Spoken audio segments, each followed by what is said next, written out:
For more on this, we are joined by Emily Channell-Justice. She's the director of the Temerty Contemporary Ukraine programme at the Ukrainian Research Institute at Harvard University. Thanks very much indeed for your time. So this prisoner exchange, perhaps a glimmer of hope, but really it's the only bright spark, isn't it? Because a breakthrough does not appear to be imminent. Ukraine is sticking to its position, and in fact Russia appears to be increasing its maximalist demands with its desire for the Donbass to be officially recognised as Russian territory.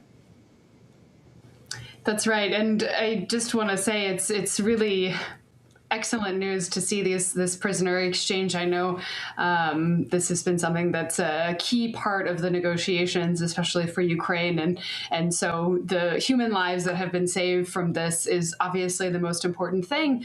But the fact of the matter is that things have not really changed in terms of the negotiation, and at this point it's really difficult to see how they will. I don't know how either side is really going to be pushed to give something up, and of course the Ukrainian side should not be forced to give up territory, but it's very hard to say what the US's role is going to be in finding something that Russia is going to be more willing to negotiate on.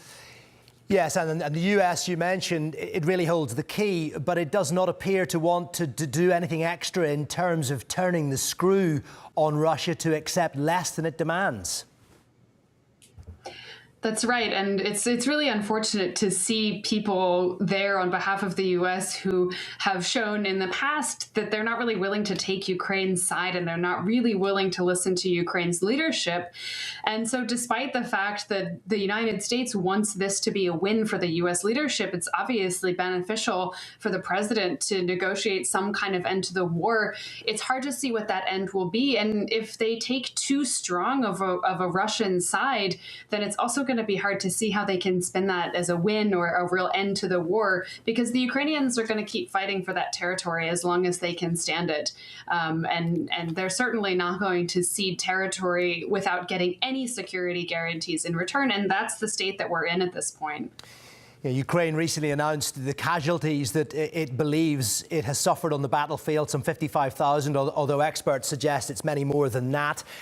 Clearly, its cities are still being bombed by Russia amid freezing conditions. I mean, is that Russia essentially trying to force home what it sees as an advantage, trying to freeze Ukrainians into submission?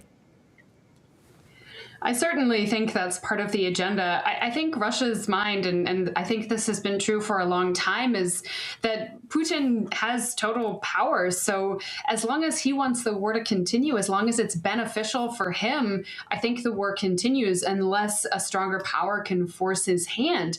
And I think that's the thing that's often misunderstood here, is that for Russia, it's beneficial to have these kind of ongoing, not very strong support for Ukraine positions for the U.S. to not take a stronger hand in Ukraine, because they'll just continue this as long as they can. And this damage on infrastructure, we saw this in the past 2 winters, these targeting of infrastructure. So to me, it seems like the Russian side has really decided, let's just ramp this up and try to change public opinion in Ukraine, which up until this point and still into this day has not supported any territorial concession. And I do want to reiterate that Ukrainian public opinion still hasn't changed, but it will be very curious to see, continuing how long this is going.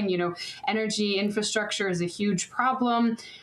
People are giving their lives during these attacks to protect the energy infrastructure and to try to rebuild it. So we are talking about a massive increase in civilian casualties thanks to this energy infrastructure targeting. And that's just to say, in addition to the impact on people's daily lives, their inability to do their jobs, to live comfortably, it's a real strategic move on the Russian part.